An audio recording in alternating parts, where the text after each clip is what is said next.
औज़ुबिल्लाहि बिस्मिल्लाहिर्रहमानिर्रहीम। Dear viewers, मैं हूं गुलफ़ाम यासीन और हमारे यूट्यूब चैनल का नाम है गुलफ़ाम एकेडमी। तो फर्स्ट ऑफ़ ऑल आपसे रिक्वेस्ट करते हैं कि हमारे यूट्यूब चैनल को ज़रूर सब्सक्राइब करें। और डियर व्यूअर्स, आज के इस वीडियो लेक्चर के अंदर हम जो टॉपिक डिस्कस करने जा रहे हैं वो है जनरेशन्स ऑफ कंप्यूटर, यानी कि कंप्यूटर की जनरेशन्स। तो हमारे पास वैसे तो कंप्यूटर की 5 जनरेशन्स हैं, लेकिन इसके लिए हम जो डेफिनेशन यूज़ करते हैं वो ये है: electrical computers can be divided into generations depending upon the technology used. यानी कि हमारे पास जो इलेक्ट्रिकल कंप्यूटर्स हैं उनको हमने मतलब जो है जनरेशन्स में डिवाइड किया है। किस बेस पे? उनके अंदर यूज़ होने वाली टेक्नोलॉजी में। हमारे पास डिफरेंट कंप्यूटर्स हैं और डिफरेंट एरा के अंदर यूज़ होने वाले डिफरेंट कंप्यूटर के अंदर डिफरेंट टेक्नोलॉजी यूज़ की गई, main different processing devices use की गई। तो उस बेस पे हमने कंप्यूटर को जनरेशन्स में डिवाइड किया है। तो अभी हम जो डिस्कस करने जा रहे हैं वो हमारे पास है फर्स्ट जनरेशन के कंप्यूटर।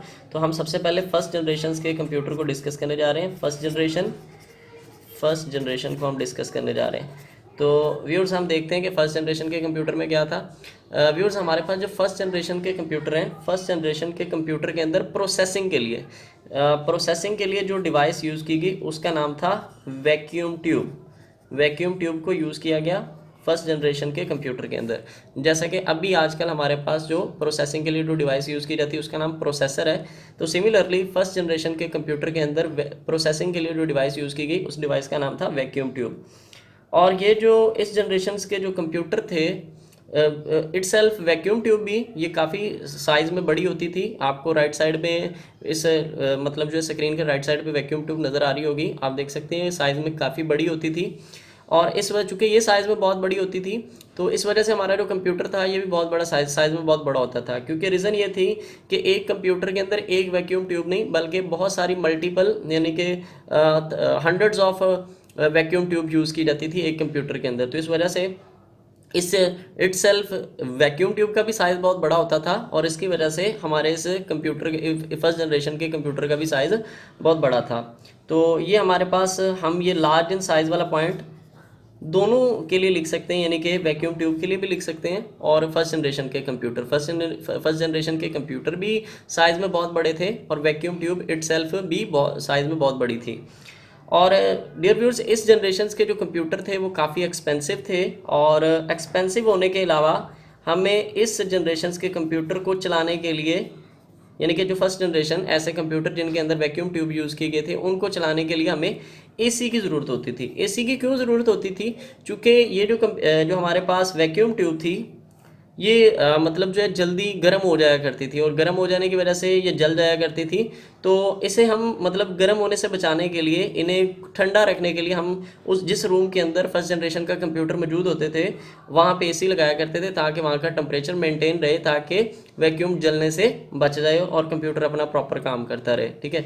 और ये काफ़ी एक्सपेंसिव भी थे इस हमें मतलब जो है। और इस जनरेशन के कंप्यूटर के अंदर जो कि फर्स्ट जनरेशन के कंप्यूटर हैं इनके अंदर इनपुट और आउटपुट के लिए ना तो कीबोर्ड माउस इस तरह की कोई डिवाइसेस नहीं यूज़ की जाती थी, बल्कि इस जनरेशन के जो कंप्यूटर हैं इसके अंदर इनपुट और आउटपुट के लिए, यानी कि इनपुट के लिए जो यूज़ किया जाता था वो था पंच कार्ड यूज़ किए जाते थे। पंच कार्ड भी आप जो है स्क्रीन के राइट साइड पे देख सकते हैं कि मतलब ये एक हमारे पास कार्ड है जो एक थोड़ा सा हार्ड कार्ड होता है कार्डबोर्ड की तरह। इसके अंदर आपको जो डॉट्स नज़र आ रहे होंगे, मीन होल नज़र आ रहे होंगे, तो ये पंच कार्ड है। पंच कार्ड के ज़रिए इस जनरेशन के कंप्यूटर के अंदर इनपुट एंटर की जाती थी। इसके अलावा इस जनरेशन के कंप्यूटर के अंदर डाटा स्टोर करने के लिए हमारे पास मैग्नेटिक ड्रम यूज़ किए जाते थे। जिस तरह के अभी हमारे पास जो है मैग्नेटिक स्टोरेज डिवाइसेस यूज़ की जाती हैं, जिस तरह के hard disk and floppy disk, ये हमारे पास मैग्नेटिक स्टोरेज डिवाइसेस हैं। लेकिन फर्स्ट जनरेशन के कंप्यूटर के अंदर मैग्नेटिक ड्रम यूज़ किए जाते थे। एक ड्रम होता था जिसके ऊपर मैग्नेटिक मटीरियल लगा होता था जिसका काम होता था डाटा स्टोर करना। इनपुट के लिए पंच कार्ड और इसी तरह हमारे पास स्टोरेज के लिए मैग्नेटिक ड्रम यूज़ किए जाते थे फर्स्ट जनरेशन के कंप्यूटर के अंदर। डियर व्यूअर्स, हमारे पास इस फर्स्ट जनरेशन के जो कंप्यूटर हैं वो दो कंप्यूटर थे, एनिएक एंड यूनिएक। तो अभी हम बात करते हैं। तो पहला जो हमारे पास इस जनरेशन का कंप्यूटर था वो उसका नाम था ENIAC। ये इस जनरेशन का कंप्यूटर था, फर्स्ट जनरेशन का कंप्यूटर। इसकी फुल फॉर्म थी electrical numerical integrator and calculator. इस जनरेशन को इन्वेंट करने वाले साइंटिस्ट का नाम था जॉन विलियम डब्ल्यू भी लिखा जाता है, विलियम भी लिखा जाता है, माउकले। और दूसरा जो साइंटिस्ट था उसका नाम था जॉन पी एकट, जॉन पी डॉट एकट। ये दो साइंटिस्ट थे जिन्होंने इस कंप्यूटर को इन्वेंट किया, ENIAC। और इस कंप्यूटर के अंदर प्रोसेसिंग के लिए उन्होंने वैक्यूम ट्यूब यूज़ की गई। इसी वजह से, चूंकि इसके अंदर वैक्यूम ट्यूब यूज़ की गई, इस वजह से इस कंप्यूटर को फर्स्ट जनरेशन का कंप्यूटर कंसिडर किया जाता है। और ये कंप्यूटर इन्वेंट किया गया 1946 में, इसको इन्वेंट किया गया। और ये जो कंप्यूटर था ये 5000 एडिशंस परफॉर्म कर सकता था विद इन अ सेकेंड, यानी कि पर सेकेंड जो है 5000 एडिशंस परफॉर्म। आज के लिहाज से तो ये कुछ भी नहीं है, आज के कंप्यूटर के लिहाज से तो ये 0% है, लेकिन उस वक्त 1946 के अंदर ये बहुत बड़ी अचीवमेंट थी। और मैं आपको फिर रिपीट कर रहा हूँ, ये ENIAC electrical numerical integrated calculator, इस कंप्यूटर के अंदर प्रोसेसिंग के लिए वैक्यूम ट्यूब यूज़ की गई, इसी वजह से इसको फर्स्ट जनरेशन का कंप्यूटर कंसिडर किया जाता है। और ये जो कंप्यूटर था ये हमारे पास जो है 140 किलोवाट पावर कंज्यूम करता था इसे चलाने के लिए। और इस जनरेशन के कंप्यूटर के अंदर हमारे पास जो है डेसिमल नंबर सिस्टम, आप जानते हैं जिस तरह के अभी हमारे पास इस जनरेशन जो अभी हमारे पास जो कंप्यूटर हैं इनके अंदर तो बाइनरी नंबर सिस्टम यूज़ किया जाता है, लेकिन ये फर्स्ट जनरेशन के कंप्यूटर, वो कंप्यूटर जिनके अंदर वैक्यूम ट्यूब यूज़ की गई थी, ये ENIAC, इसके अंदर यानी कि हमारे पास डेसिमल नंबर सिस्टम यूज़ किया गया था, बाइनरी नंबर सिस्टम नहीं यूज़ किया गया था। इस जनरेशन का एक और कंप्यूटर हम डिस्कस करने जा रहे हैं जिसका नाम है UNIVAC। ये इस हमारे पास इस जनरेशन का सेकंड कंप्यूटर है जिसे हम डिस्कस करने जा रहे हैं। इसकी फुल फॉर्म है यूनिवर्सल ऑटोमेटिक कंप्यूटर। ये वाला कंप्यूटर भी इन्हीं दो साइंटिस्ट ने बनाया, John William Mauchly and John P Eckert. लेकिन ये वाला जो कंप्यूटर है इसकी हिस्ट्री कुछ इस तरह के 1947 में John William Mauchly and John P Eckert ने मिलकर एक कंप्यूटर कॉरपोरेशन बनाई जिसका नाम इन्होंने एकट माउकले कॉरपोरेशन रखा। एकट माउकले, इन्होंने इस कंप्यूटर कॉरपोरेशन का नाम एकट माउकले रखा। और इस कॉरपोरेशन के अंदर इन्होंने यानी कि अब ये सोचा कि हम जो है कमर्शियली कंप्यूटर बनाने का काम करते हैं। तो इस कॉरपोरेशन ने जो पहला कंप्यूटर बनाया वो था 1951 के अंदर उन्होंने पहला कंप्यूटर बनाया और उसका नाम उन्होंने ये रखा यानी कि UNIAVAC, ठीक है। तो यानी कि यूनिवर्सल ऑटोमेटिक कंप्यूटर। और ये कंप्यूटर उन्होंने डिलीवर किया था अमेरिका को, डिलीवर किया था यानी कि यूनाइटेड स्टेट को उन्होंने डिलीवर किया था। किस पर्पस के लिए? सेंसस के लिए, मीन मर्दमशुमारी के पर्पस के लिए उन्होंने ये कंप्यूटर डिलीवर किया था यूनाइटेड स्टेट को, ताकि वो मर्दमशुमारी कर सकें। तो ये हमारे पास ये उनकी यानी कि ये भी इन्हीं साइंटिस्ट ने बनाई। ये दोनों जो कंप्यूटर हैं ENIAC एंड UNIVAC, ये दोनों कंप्यूटर जो हैं फर्स्ट जनरेशन के कंप्यूटर हैं इसकी, और दोनों के अंदर वैक्यूम ट्यूब यूज़ की गई थी, ठीक है। तो ये हमारे पास फर्स्ट जनरेशन के बारे में इंफॉर्मेशन है। डियर व्यूअर्स, अब हम चलते हैं कंप्यूटर्स की सेकंड जनरेशन की तरफ। तो सेकंड जनरेशन के अंदर क्या था, तो अभी हम डिस्कस करते हैं सेकंड जनरेशन के कंप्यूटर को। तो आपको अभी जैसे कि मैंने बताया कि फर्स्ट जनरेशन के कंप्यूटर के क्या था कि सेकंड जनरेशन फर्स्ट जनरेशन के कंप्यूटर के अंदर क्या यूज़ किया गया था, वैक्यूम ट्यूब को यूज़ किया गया था, ठीक है। और उसके दो कंप्यूटर थे popular, electrical numerical integrator and calculator और यूनिवर्सल ऑटोमेटिक कंप्यूटर। अब जो सेकंड जनरेशन के कंप्यूटर हैं इनके कंप्यूटर के अंदर ट्रांजिस्टर को यूज़ किया गया। तो चूंकि हमने पहले बताया कि हमने कंप्यूटर को, इलेक्ट्रिकल कंप्यूटर्स को, जो ऐसे कंप्यूटर जो कि इलेक्ट्रिसिटी पे चलते हैं, इनको हमने जनरेशन पे डिवाइड किया on the basis of technology use. तो यानी कि जो हमारे पास इस जनरेशन के कंप्यूटर हैं उनके अंदर प्रोसेसिंग परफॉर्म करने के लिए क्या यूज़ किया गया, ट्रांजिस्टर यूज़ किया गया। पहले जनरेशन के कंप्यूटर के अंदर प्रोसेसिंग परफॉर्म करने के लिए वैक्यूम ट्यूब, और सेकेंड जनरेशन के कंप्यूटर के अंदर ट्रांजिस्टर को यूज़ किया गया। और ट्रांजिस्टर को इन्वेंट किया गया 1947 के अंदर, इन्वेंट किया गया ट्रांजिस्टर को। और ट्रांजिस्टर इन्वेंट करने वाले हमारे पास 3 साइंटिस्ट थे जिनका नाम था, हमारे पास जो है इन साइंटिस्ट का नाम था William Shockley, John बार्दीन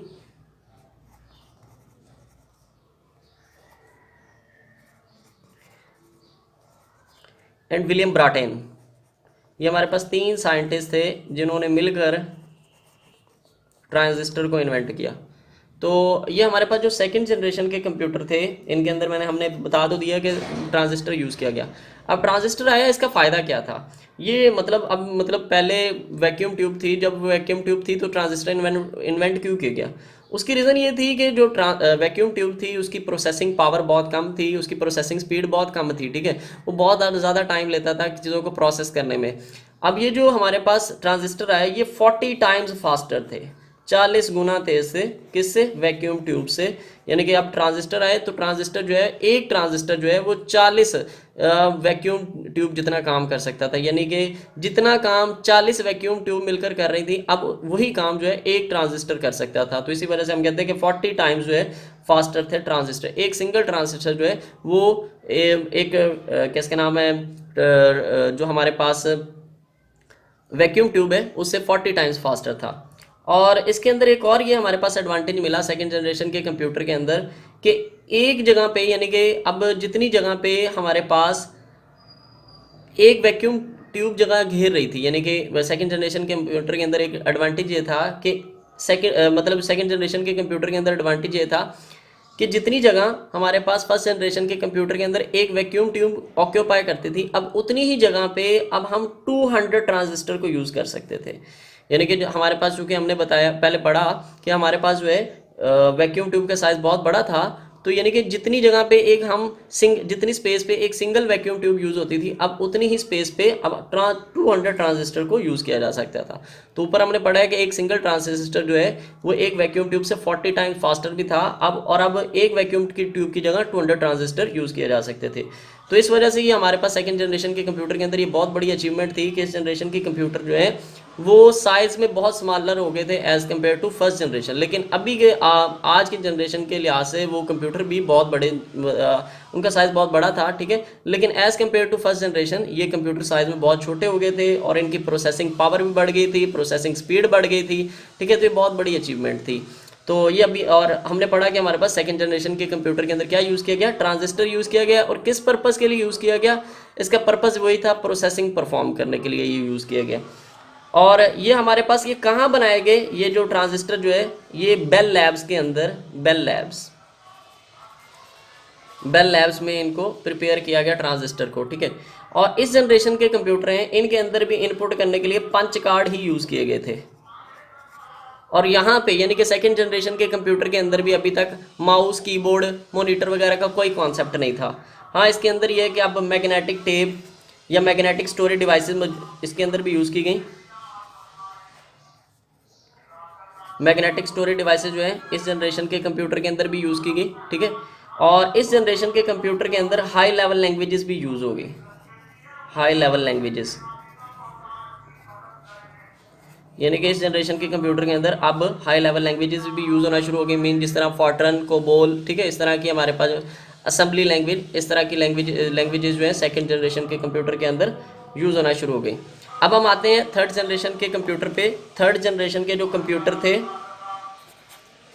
third generation, तो जो हमारे पास थर्ड जनरेशन के कंप्यूटर थे, इस जनरेशन के कंप्यूटर के अंदर जो प्रोसेसिंग परफॉर्म करने के लिए जो डिवाइस यूज़ की गई उसका नाम था आईसी।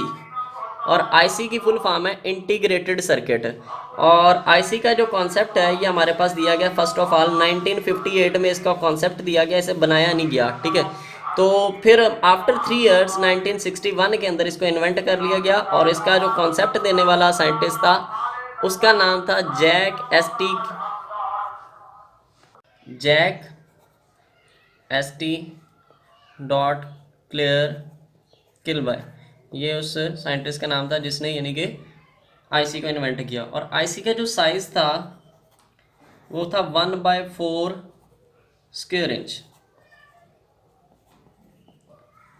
और ये आईसी किससे बनाया गया था? ये भी एक्चुअली ट्रांजिस्टर से मिलने से, यानी कि बहुत थाउजेंड्स ऑफ ट्रांजिस्टर को मिलाने से हमारे पास एक आईसी बनाया गया था, ठीक है।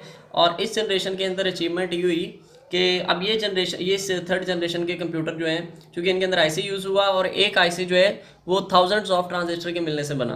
तो ये जनरेशन, थर्ड जनरेशन के जो कंप्यूटर हैं ये as compared to second generation बहुत फास्टर थे, इनकी प्रोसेसिंग स्पीड बहुत ज़्यादा थी, ये पावर बहुत कम कंज्यूम करते थे, ठीक है, और ये अब हीट भी बहुत कम लेस मतलब इमिट करते थे। और इस जनरेशन के कंप्यूटर के अंदर यानी कि अब हमें एसी वगैरह की उतनी ज़्यादा ज़रूरत नहीं थी जितनी हमें फर्स्ट एंड सेकंड जनरेशन के कंप्यूटर के अंदर ज़रूरत थी।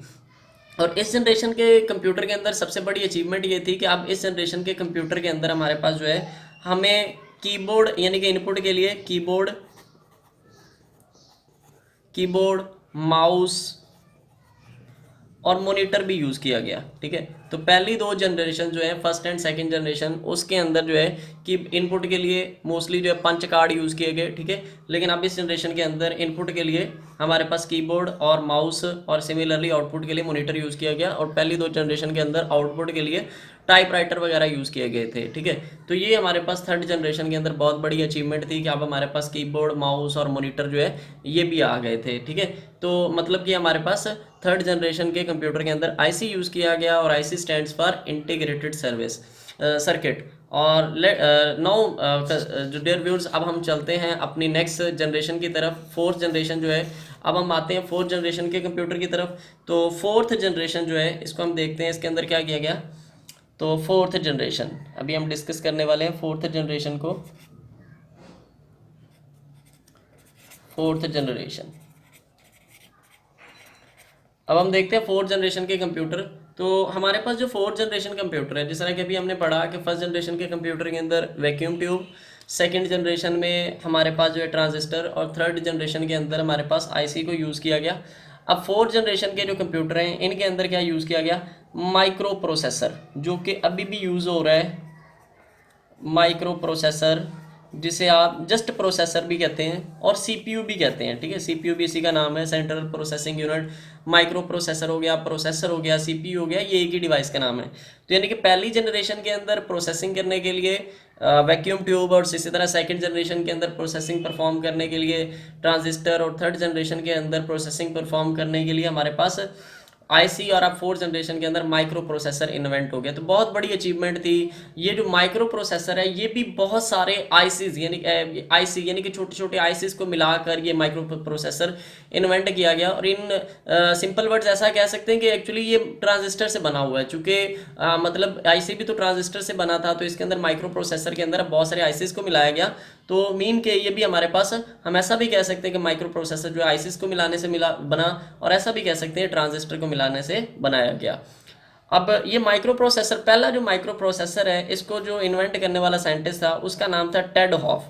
टेड हॉफ वो साइंटिस्ट था जिसने फर्स्ट जो है माइक्रो प्रोसेसर इन्वेंट किया। और ये कब इन्वेंट किया गया, इट वाज इन्वेंटेड इन 1971।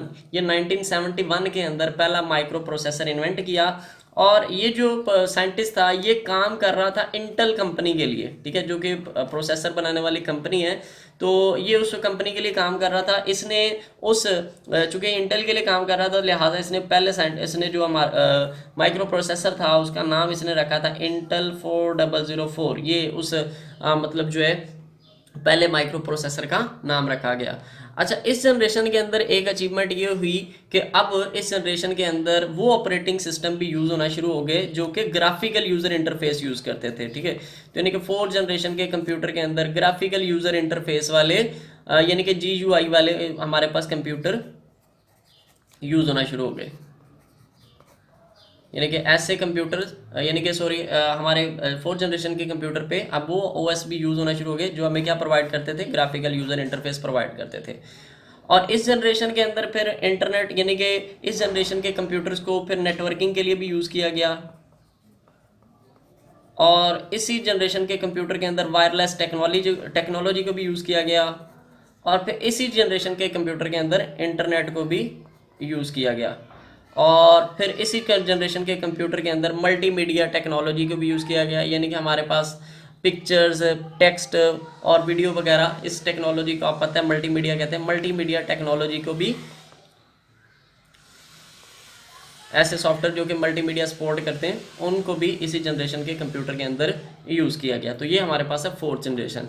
अब हम चलते हैं अपनी लास्ट जनरेशन की तरफ। और ये फोर्थ जनरेशन के कंप्यूटर अभी भी यूज़ हो रहे हैं। मतलब अभी भी हमारे पास ज़्यादातर फोर्थ जनरेशन के कंप्यूटर यूज़ हो रहे हैं। और फोर्थ जनरेशन के बाद हमारे पास जो नेक्स्ट जनरेशन है वो है फिफ्थ जनरेशन। फिफ्थ जनरेशन के कंप्यूटर के अंदर हमारे पास जो है प्रोसेसिंग डिवाइस तो मतलब जो है प्रोसेसर ही यूज़ हो रहा है, लेकिन इसके अंदर क्या है, 5th जनरेशन के जो कंप्यूटर हैं, इस जनरेशन कंप्यूटर के अंदर अब एक क्या चीज़ एक्स्ट्रा आई, वो थी एआई मीन आर्टिफिशियल इंटेलिजेंस, जो कि पहली जनरेशन के कंप्यूटर में मौजूद नहीं थी। आर्टिफिशियल इंटेलिजेंस अब 5th जनरेशन के कंप्यूटर के अंदर आर्टिफिशियल इंटेलिजेंस को लाया गया। ठीक है, तो आर्टिफिशियल इंटेलिजेंस क्या है, अभी हम इसे देखते हैं। आर्टिफिशियल इंटेलिजेंस किसे कहते हैं, अगर वो काम जो कि पहले कंप्यूटर से परफॉर्म किया, वो काम जो कि हम कंसिडर करते थे कि जस्ट ह्यूमन पीपल ही इसे परफॉर्म कर सकते हैं, लेकिन अब उन्हीं टास्क को कौन परफॉर्म करे, कंप्यूटर परफॉर्म करे, इस चीज़ को क्या कहते हैं, आर्टिफिशियल इंटेलिजेंस कहते हैं। मीन जिस तरह की अगर हमारे पास बात करें, बारको रीडर हैं, या अगर आप बहुत बड़े शॉपिंग मॉल्स में जाते हैं तो वहाँ पे आप देखते हैं कि जैसे ही हम डोर के सामने जाते हैं तो डोर ऑटोमेटिकली ओपन हो जाता है, तो वो भी हमारे पास वहाँ पे आर्टिफिशियल इंटेलिजेंस है। या थोड़ा सा आगे आपके मोबाइलों में भी आर्टिफिशियल इंटेलिजेंस है, जिस तरह के अभी आप जो बोलते हैं, यानी कि गूगल पे आपने कुछ सर्च करना हो तो आप पहले हम लिख के सर्च करते थे, अभी आप बोलेंगे तो यानी कि वॉइस रिकॉग्निशन, आप जो बोलते हैं वहाँ पे वो टाइप हो जाता है, फिर उसी से आप सर्च कर सकते हैं।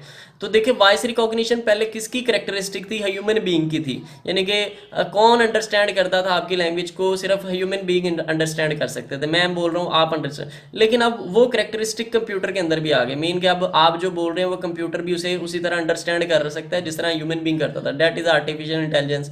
सिमिलरली बारको रीडर जो है, यानी कि जब आप डिफरेंट स्टोर्स पे जाते हैं कोई चीज़ परचेज करनी हो तो वहाँ पे आप अक्सर देखते हैं प्रोडक्ट्स को जो प्राइस वगैरह उसको रीड करने के लिए उनके पास एक बारकोड रीडर होता है, तो वो भी हमारे पास जो है आर्टिफिशियल इंटेलिजेंस की एग्जांपल है। और सिमिलरली अब हमारे पास मोबाइल के अंदर बहुत सारी ऐसी ऐप्स हैं जो कि कैमरा ऐप्स हैं, जिस तरह के जिनके अंदर आप मोबाइल का कैमरा ओपन करते हैं और देखते हैं कि डिफरेंट जो है मतलब स्टिकर्स या कोई जिस तरह की दाढ़ी या कोई मूछें वगैरह पेयर हो जाती हैं, तो जहाँ पर आपका फेस का वो पार्ट होगा वो चीज़ एग्जैक्टली वहीं पे शो होगी। मीन अगर लेट्स सपोज आपने वहाँ से मूछों वाला इफेक्ट को सिलेक्ट किया है तो आपकी मूछें एग्जैक्ट वहीं पे अपेयर होंगी जहाँ पे आपकी मूछें होती हैं। ठीक है, तो नहीं कि आप उससे कैसे पता चला, ये तो ह्यूमन बीइंग की कैरेक्टरिस्टिक्स थी, तो ये भी हमारे पास आर्टिफिशियल इंटेलिजेंस के। तो यानी कि 5th जनरेशन के कंप्यूटर के अंदर जो सबसे बड़ी अचीवमेंट थी वो ये थी कि आर्टिफिशियल इंटेलिजेंस आ गई।